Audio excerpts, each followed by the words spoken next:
Voilà.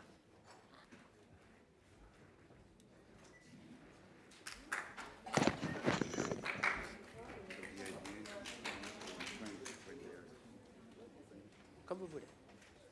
Il y a une traduction de toute façon, donc pas de problème. Hello. Comment ça va? Très bien. Un peu fatigué, mais très content. Ce qui est vraiment étonnant avec votre cinéma, c'est qu'il est totalement unique, qu'il a une personnalité qui lui est propre. On le savait déjà avec vos précédents films, on le sait encore plus avec Grand Tour. Comment vous expliquez, vous arrivez à trouver cette fluidité qui est si étonnante dans votre mise en scène? Parce que moi, ça m'étonne. Je suis vraiment épaté. Donc, bravo. Merci. Ça, c'était une des questions du film. Bien sûr, si on travaille avec des choses très différentes, comme les images de la réalité et les images d'un autre monde, que c'est le monde du cinéma, que pour moi, c'est bien sûr le monde du cinéma, c'est un studio, non? Et c'est un autre monde où il y a la lumière du soleil entre pas. Il faut inventer le soleil. Donc voilà. Et donc cette question de transition, de permettre qu'en même temps on voit la différence, qu'on n'essaye pas de cacher que. Enfin, s'il y a des gens avec des portables, il ne faut pas cacher ces gens, il faut assumer qu'il y a des portables, qu'il y a un autre monde, mais essayer de faire la transition pour le monde du studio, où il y a les personnages du film, et ça se passe en 1918. Et donc, essayer d'inventer une fluidité, ça, c'était vraiment notre travail. Mon travail comme réalisateur, le travail du monteur du film, ça c'était quelque chose de très important pour que le film marche. Est-ce que vous vous rendez compte que ce sentiment, cette fluidité, comme on l'appelle, ça nous donne à nous, spectateurs, un sentiment de liberté qui est vraiment très intéressant à ressentir quand on voit un film? Oui, je dirais surtout que ça invente un espace pour que le spectateur peut être plus libre, disons, plus actif. Parce que je crois qu'il y a un rapport entre les spectateurs du cinéma et les films qui parfois c'est un peu inégal. Parce que les films, qu'est-ce que les spectateurs peuvent faire? Ils s'assoient dans la salle du cinéma et les films commandent tout. Donc, les spectateurs est un peu la marionnette du film. Et le film, c'est le marionnettiste. Et donc, quand on fait des opérations comme ça, on invente un espace pour que le spectateur peut faire quelque chose, décider, je veux croire à ça, je veux pas croire à ça. Enfin, c'est ça le but une partie du but de mon travail. Je crois qu'on a une question juste là. Hi. Good evening, everyone. Bonjour, This is Lara Marques bonsoir à from tous. Portugal. Question du Portugal. It's been 18 years since Portuguese film was in this main competition. Il y a 18 ans qu'il n'y avait pas eu de film portugais dans cette compétition. Et il y a quelque temps, vous avez dit « parfois j'ai de la chance ». Donc c'est certainement un jour de chance pour le Portugal. Qu'est-ce que ce prix signifie pour vous? C'est le prix de la mise en scène. Pouvez-vous répondre un petit peu en portugais? Je pourrais répondre en portugais, mais on m'a dit que ça ne sera pas traduit, donc ce serait seulement pour vous. Donc à la fin, je vais dire quelques mots. Vous pouvez répéter votre question? Okay, and the prize of best director. So best director, you can have the best director, but you cannot direct alone. So on peut avoir le prix de la mise en scène, du meilleur réalisateur, mais on ne peut pas réaliser seul. C'est une œuvre collective, comme tout le monde le sait. Donc, je serai peut-être un peu plus...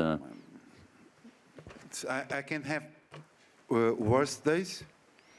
précis en disant que je peux avoir de mauvaises journées, je peux avoir des journées pires que celles d'aujourd'hui, mais quoi qu'il en soit, j'ai une excellente équipe autour de moi. Et lorsque parfois j'ai de mauvaises journées, ce qui peut arriver, ils m'aident. Donc c'est un travail collectif.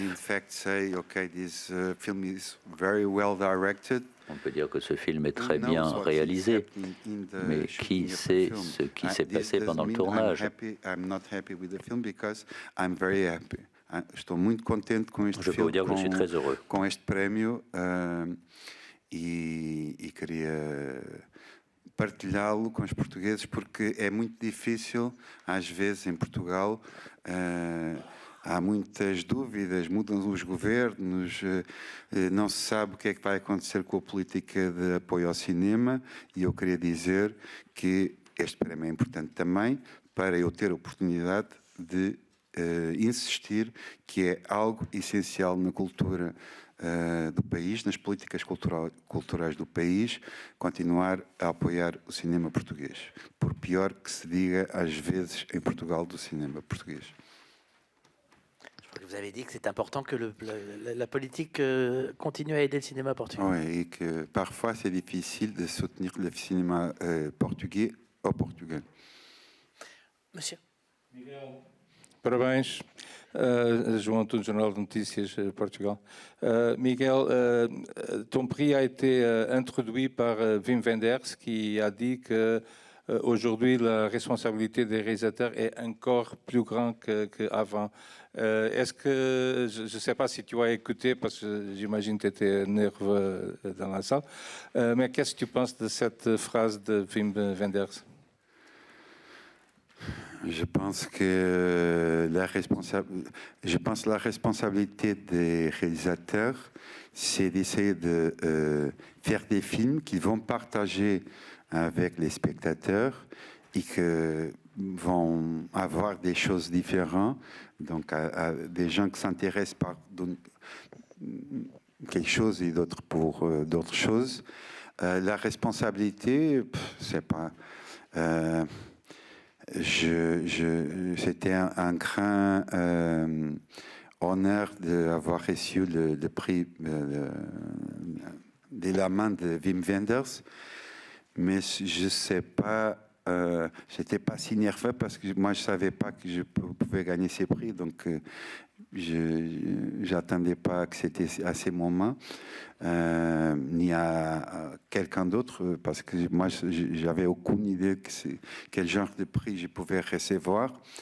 Mais je pense que dans le passé, il avait aussi des responsabilités au même niveau d'aujourd'hui.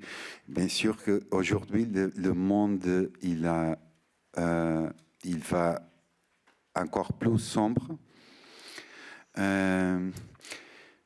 Et après, il y a deux possibilités. Ou d'essayer de résoudre les choses du monde. Ça me paraît quelque chose de très, très difficile, un peu impossible. Ou il y a une chose aussi, que je trouve que c'est aussi un autre chemin, qui c'est d'essayer d'offrir la tête du spectateur. Et essayer de produire, d'inventer des choses qui aident les gens à penser à mieux, c'est quelque chose où cette possibilité, pour moi, c'est quelque chose de très important parce que c'est beaucoup plus réussi quand les gens arrivent par sa propre compréhension que quand on fait des films seulement pour prêcher, pour essayer de convaincre les autres, même quand ils ont raison. Donc, ça marche mieux quand c'est soi-même et pas un film ou les autres. Rodrigo. Hi. Miguel, parabéns. Rodrigo Fonseca from Correio da Manhã, Brasil. I would like to hear a few words about your work with your three Je voudrais que vous me parliez de votre travail avec le directeur de la photographie. Okay. When I imagine Quand j'ai commencé à imaginer ce film, j'ai eu l'idée de faire deux tournages différents. Un tournage de 7 semaines, qui était un voyage en Asie, en commençant en Birmanie, en terminant en Chine. Et j'avais prévu à l'époque de travailler avec quelqu'un avec lequel j'avais déjà travaillé à Nuit d'Arabie, un directeur de la photographie thaïlandais, Sayopo Mukteprom, un des meilleurs au monde, qui est également le DOP de Guadagnino et de Apichatpong Verasetakul. Donc, un directeur de la photographie asiatique. Ensuite, j'avais un second tournage en studio avec des Portugais, avec lesquels j'avais déjà travaillé,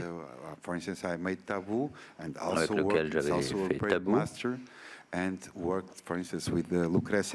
Et ensuite, on avait travaillé sur d'autres projets. Donc, c'était deux types différents de shooting.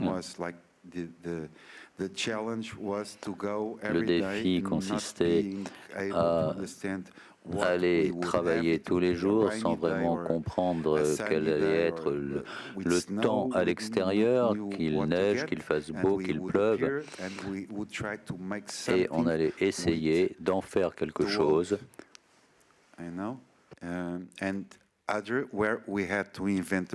De présentable, on allait réinventer ce monde.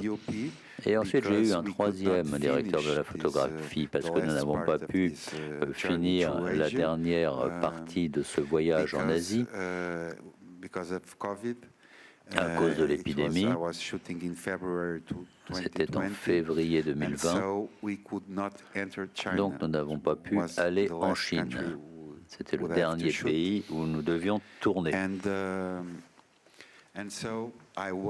Donc, j'ai attendu longtemps, peut-être 5 semaines.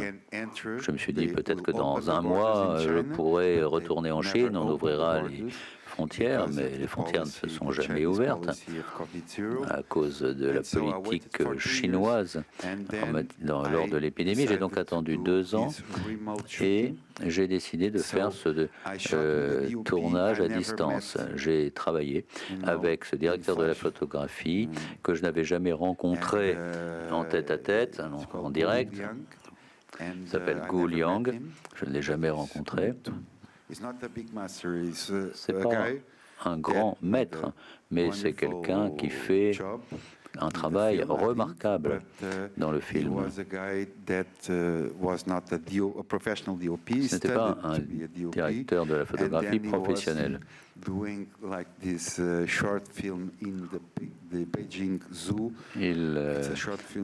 faisait à l'époque un court-métrage dans un zoo de Pékin.